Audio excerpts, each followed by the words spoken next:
Welcome to On the Edge with April Mahoney Brains. Here, this is the spot where the conversations are pointed, the guests are sharp, and the responses are never dull.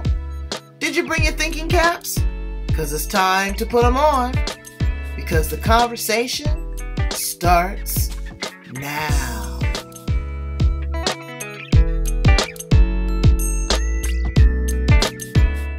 Well, you look like you're very smart. Welcome to On the Edge with April Mahoney Brains. You've dropped back in to a spot, the place where the conversation is pointed and the guests right there are sharp and the responses are never dull. Today we are there in the UK, Wales, close to London. We are with Drennan McEwan. And we're going to talk about an autoimmune disease, but also the psychological impact. Karen is very qualified. She is a member of the National Council Society and Psychotherapist. So she works with people in these most uncertain times. Lupus is an autoimmune disease. She's going to explain to us what that is. I've had a couple friends that have had lupus. Once upon a time, I thought it was like a cancer of the blood. I didn't know really what it was, how it impacts you, how people have highs and lows. There are a few of my favorite people here in the United States, Nick Cannon for one, that experiences lupus, and how it just deteriorates certain parts of your body, your kidney, it could be your heart, it could be your lungs. So we want to get more in depth, but also get some suggestions and some tips on what we can do to ask the right questions of our physicians, to look at alternative options. Now, as a disclaimer, if there is anything that you have questions about, please consult your physician. Everyone is different. We want you to continue with your existing medical care, but this is provided as options and additional information, an additional reservoir of information that you can pull down on, that you can ask, because you don't know what you don't know. Is that right, Karen? It's absolutely correct. Absolutely correct, April. So what we want to do is we want to know more about you. Start with your story. Tell us a little bit about you. Okay, so I'm a psychotherapist, coach, and author, and I specialize in supporting, informing, and transforming the lives of people who have lupus. And this is based on personal experience, because in 2012, I was suddenly emergency admitted to hospital with a life-threatening fever and for a stomach operation. And whilst I was there, it was found that I was diagnosed with lupus, severe, very severe. I was a top 2 percentile flare, as they called, which means a spike in disease activity. And I ended up in a wheelchair weighing 90 pounds and too weak to lift a kettle. So and it is a life-threatening condition. Explain to us, what is lupus? So basically, it's, as you said quite rightly, it's an autoimmune condition. It means that your immune system is overactive, and instead of protecting the body from viruses and bacteria and various other bugs, what it does is it attacks itself. Attacks the body. So that means that it can break down important things in the body, like organs, skin, all those major items, and can lead to massive joint inflammation and organ inflammation. And everyone's signs and symptoms can be very individualized. There's no cookie cutter. Well, there are 11 official symptoms of lupus, and then there are about 6 or 7 other very typical symptoms of lupus. So it actually does have 11 distinct symptoms, which includes things like swelling and fluid around the lungs, around the heart, around the stomach, where you don't want it. And it also has a lot of problems with blood. So you get neurological problems, you get blood disorders, all that sort of thing come in the top 11. Wow. And so it's not go in and distinctive. It's not distinctive as such. The reason why it's confusing is just because there's so many, and some people have some, and some people don't have them. wow. And it just takes you down right away. Is this like progressive, or is this, Well, it can be mild, moderate, or severe. Mild, moderate, or severe. And it can also, it's not consistent. So you can have periods of disease activity, heightened disease activity, which is known as flares. And sometimes it can go into remission or lie dormant for a very, very long time, years even, before flaring up again. So someone like Seal, for example, the pop star, with his distinctive marks on his face, they actually came from a bout of discoid lupus in his teens, but it never affected the whole system. It never went any further in his body, and then it went into complete remission. Wow. Brains, did you know that? I knew that, someone had told me once before, because he's from the UK, they assumed that he was from another country, that those were tribal markings, but it's good to know that that was, a cause of lupus, and that he has been in remission ever since. Yeah. And someone like Lady, so sorry, April, what were you saying? No, go ahead. Someone like Lady Gaga, for example, she went out she did a concert in the open air when it was damp, and she got into terrible trouble because of her joints the next few days after the concert.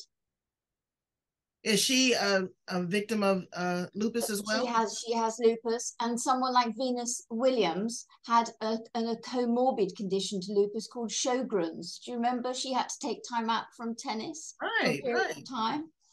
So yeah. So it's not always, you can go through periods like I did where and I still manage the condition. I still have to, take all of the medication, see my rheumatologist, manage my diet and my health, and balance it extremely carefully. So you would see a rheumatologist? Is that for your particular condition? Yes. Or a rheumatologist is a person that really handles and is the best expert for lupus? Exactly, April. They are the authorities on lupus. There are specific rheumatologists who specialize in lupus as well.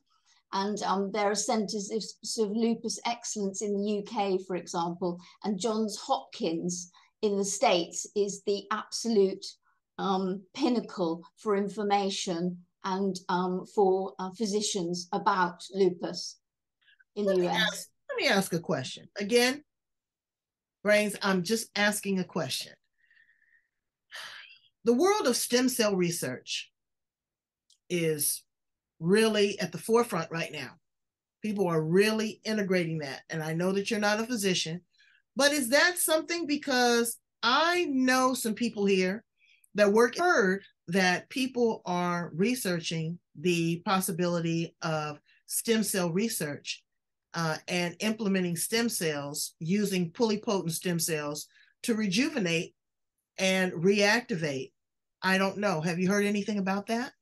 Yeah, very much. It's a very interesting area, and you're right on point, because something called MSC, so that is mesenchymal stem cell therapy, has been available for about 10 years, but it's only been used specifically for people who don't really respond to the other standard treatments like corticosteroids, which is, and some people don't, it hasn't proved successful for some people.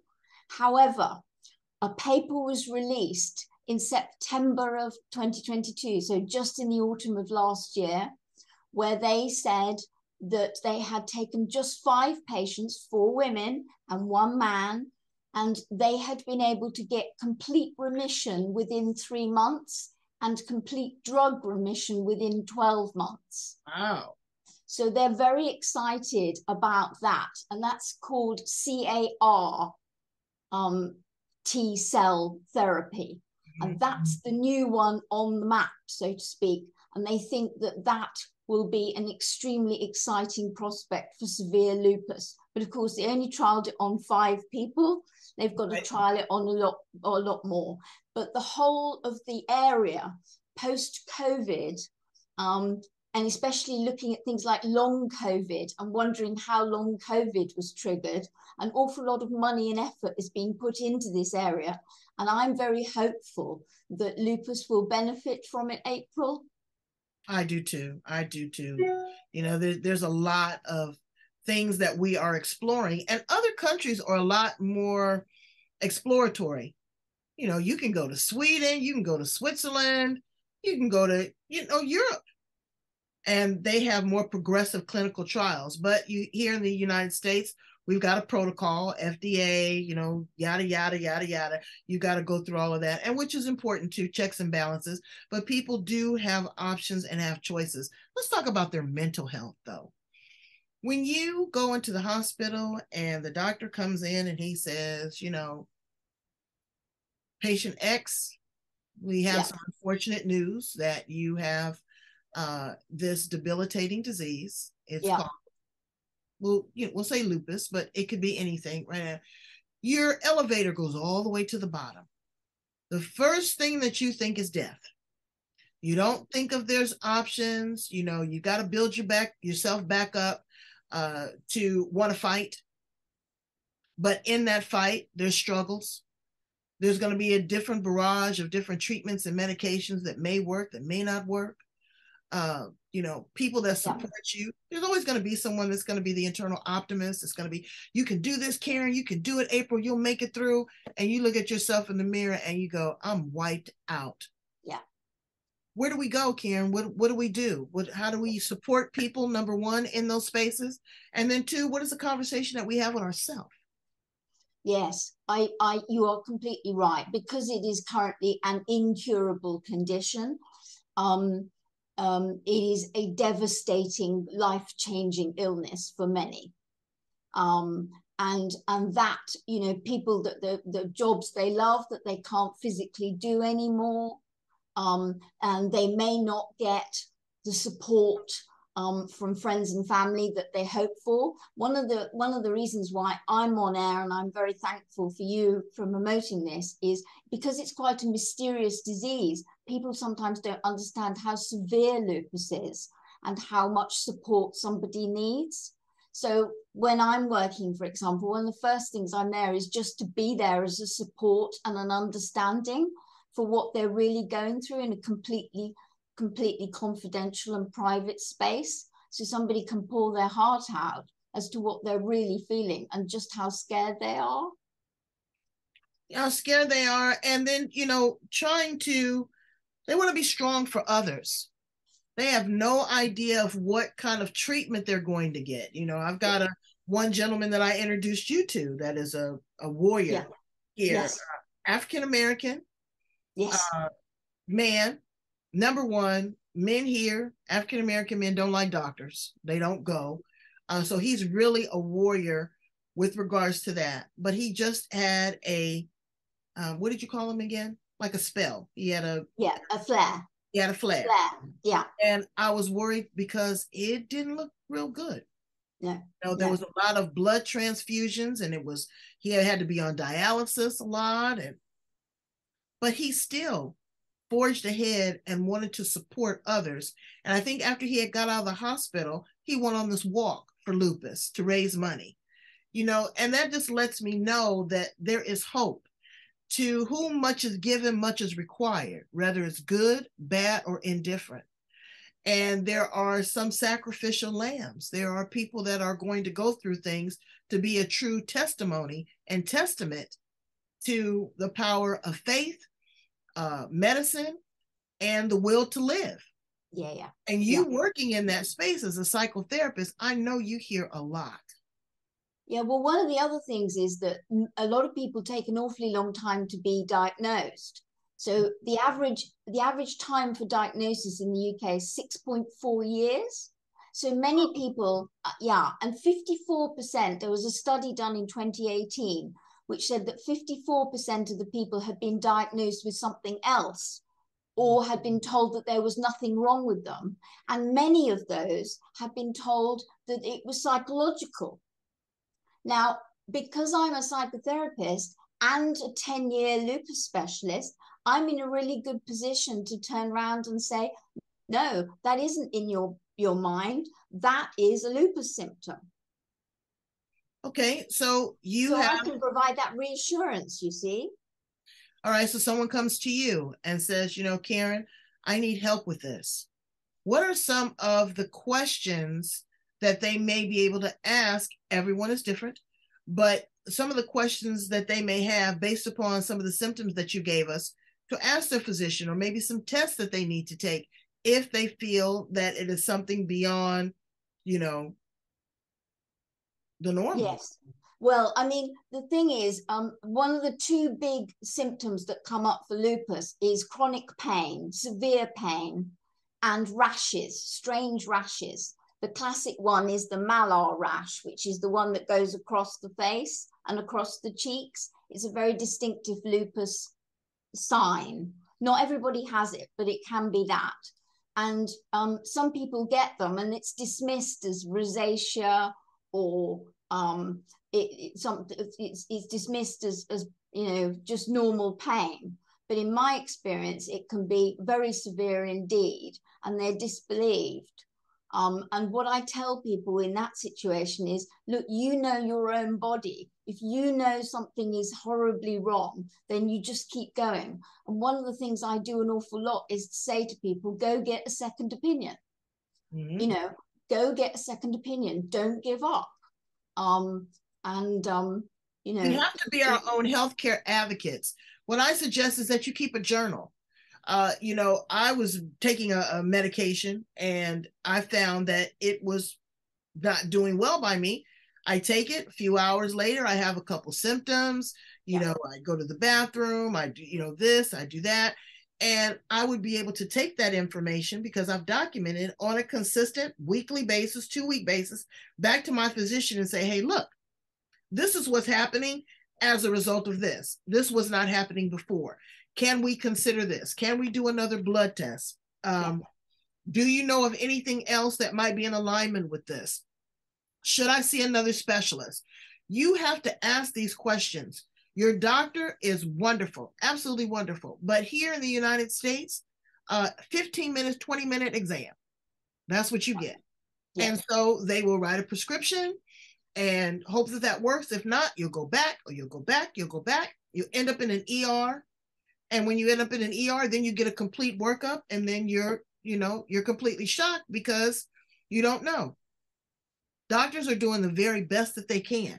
Yes. But like you said, we are the gatekeepers here. We are the observers of our life. We know what is not right, and don't ignore it. No. Ignoring it is not going to make it go away. No. So of a recent test, as I said, a very high percentage of people who have lupus get dismissed as not having anything wrong with them. And of the one survey found that 34% of people, well, you think, okay, they're being dismissed because it's mild, because it's not a big deal, that there isn't a problem. But they found on one survey that 35% of the people had severe symptoms. So that is organ-threatening symptoms. And then 13.3% had symptoms which were life-threatening. So, and they had been dismissed. So it's just one of these things where you really do need to stand up for yourself, really. And I often find that women's problems are often dismissed as being, I don't know, menopausal or psychological or depression, etc., etc. And they constantly underestimate the level of pain that women can go through. And in my experience, just like you said about Emmett, his, you know, the ability to take on board pain from people with lupus is normally extremely high, not the other way and low. Yeah, because he's a warrior, and he's been going through this for a long time. Going through it for a long time, but he still perseveres, and he still cares about others, and he still is a spokesperson for lupus. So tell us a little bit about your book. Do you have a copy of your book there with you? Yeah, I do. Here's my copy of my book. Let's see. It's called How to Stay Sane in Pain. clarity, resilience, and calm with lupus.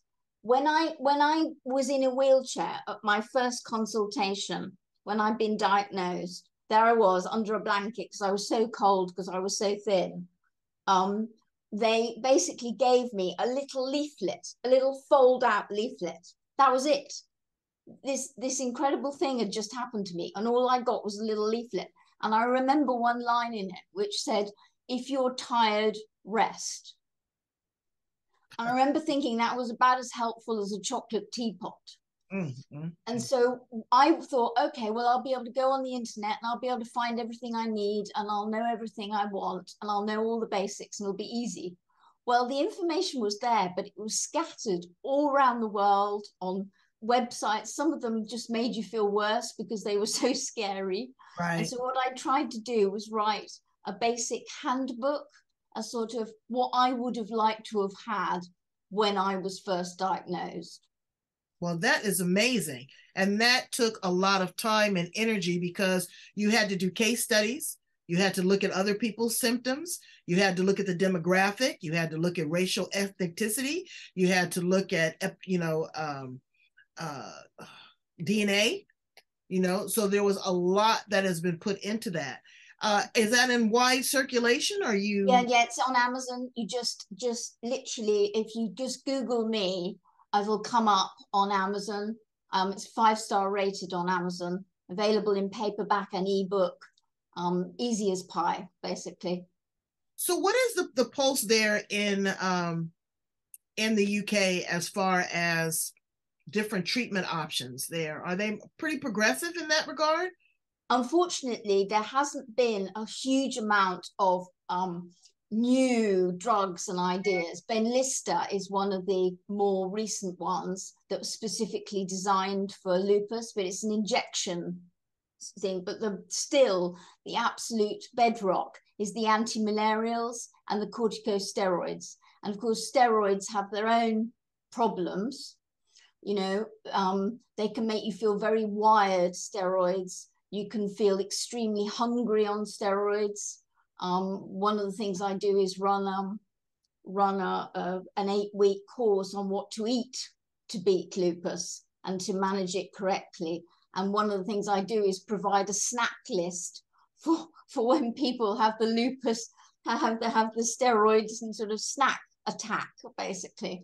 But yeah, so there are all kinds of problems with those, and antimalarials as well. You have to watch your eyes. You have to be very careful about getting your eyes tested on a regular basis. So neither of them come without their own long-term problems. But those are the two bedrocks. That's why when you mention stem cells, that's why it's so exciting, because we still don't have a cure for lupus. Right. How does this impact a family? Your loved ones, as a psychotherapist, you want to give them all the support that you can. The patient is sick. They're not feeling good. They're angry. They lash out at you, or they're depressed. It's a whole barrage of things that go on. What do you say to the family members that support someone that has this type of disease? Yes, no, you're absolutely very perceptive. That's exactly right. You basically, when I speak to family members, I tell them that uncritical support so is perhaps the basis of it.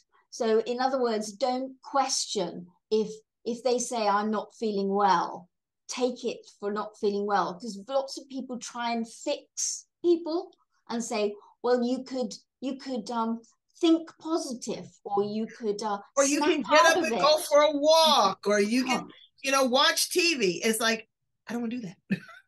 Yeah. So and family can be a real issue because lupus is misunderstood and because it's not known very widely. An awful lot of people think it is a minor illness, and because you can feel great one day and terrible the next. That's very difficult for people around you to understand that and manage that. And an awful lot of people I find who have lupus feel terribly guilty. And one of the things I work very hard on is to get rid of the guilt. you know. Right. Does that make sense? It makes perfect sense, and it's not their fault. But are there support groups for family members? No, not so much, but there are one or two quite good. There's a reasonable wealth. There's a pretty good website supporting in the community called Health Unlocked in the UK, and I believe also there is in the States. They're pretty international sites as well. But I tend to find, April, that the same questions come up again and again and again. So things like, what should I eat? You know, is this symptom a lupus symptom? You know, what do I tell my family when I really can't get out of bed? The same questions seem to come up, and that's why I watch all the forums to make sure that I'm on top of what the current problems are, but they tend to be the same, to be honest. So tell us a little bit about how you're managing and how you've been able to, you know, regain a reasonably good quality of life. Yeah, I have bad days but I work for myself, and everybody around me knows that I can, you know, if I've got a bad day, there's nothing I can do about it. But I learned to pace myself, which is really, really important. So I know what I can and can't do. One of the big problems with lupus is something called payback. So you can do it at the time, but 24 hours later, you're rolling around in pain because it's payback time, basically. So you have to be really, really careful at how you manage it. Diet is really important as well. What you eat, certain foods can fight inflammation. Certain foods can promote inflammation. Certain foods don't go well with lupus medication. Certain foods don't go well with lupus herbal supplements and vitamins. There's all kinds of things that you have to do. Also, I think it's really important to make sure that you have your own support structure. You've got people that you can talk to, and you can tell them, and you know that they will take you seriously and understand. So, Karen, I love the cover of your book. Let's see that again. That's a beautiful wolf. Tell us about that. So wolf, lupus is the Latin for wolf. So right back in the 12th century, Frugardi, a physician, an Italian physician, said that the facial rash, the distinctive facial rash, looked as though the patient had been bitten in the face by a wolf. So that's why it's called lupus. Really? Yeah. Very interesting. Very interesting. All right. Well, we take you seriously, Karen. We value you, and we thank you wearing your purple for lupus. We know that you are about love, and that you could just be working on recovering and living a quality of life, but you are there on the battlefield fighting not only for yourself, but for others, providing information. And thank you so much. You're very valued, and you are appreciative. Please tell my brains how to get in contact with you, how they can also get a copy of your book, and really kind of speak out, ask the right questions, and support someone that you may know that has this disease. Yes. So as I said, I'm on Amazon, but if you Google me, you'll come up. I'm on LinkedIn, but my major conduit is Facebook. So you can get hold of me on Facebook, easy as pie. I run a Facebook group called the Lupus Bounce Back Club. And I'm also on LinkedIn, where I post sort of more thoughtful, longer articles about subjects to do with lupus. Well, we want to definitely connect with you. Again, brains, go in, like, love, and share. Share this information with someone that you may know has it, somebody that might be questioning. This is great information that they can take to their doctor and say, hey, I've heard about this. Is this something that I could be tested for? We want you to, again, to continue to take whatever medication and whatever treatment that your doctor has prescribed for you, but there are up and coming alternatives and options in this new day and age of 2023. Thank you so much, Karen. I appreciate you. Thank you so much, April. Thank you. All right. Brains, take care of yourself. Love you. Bye bye. Bye bye.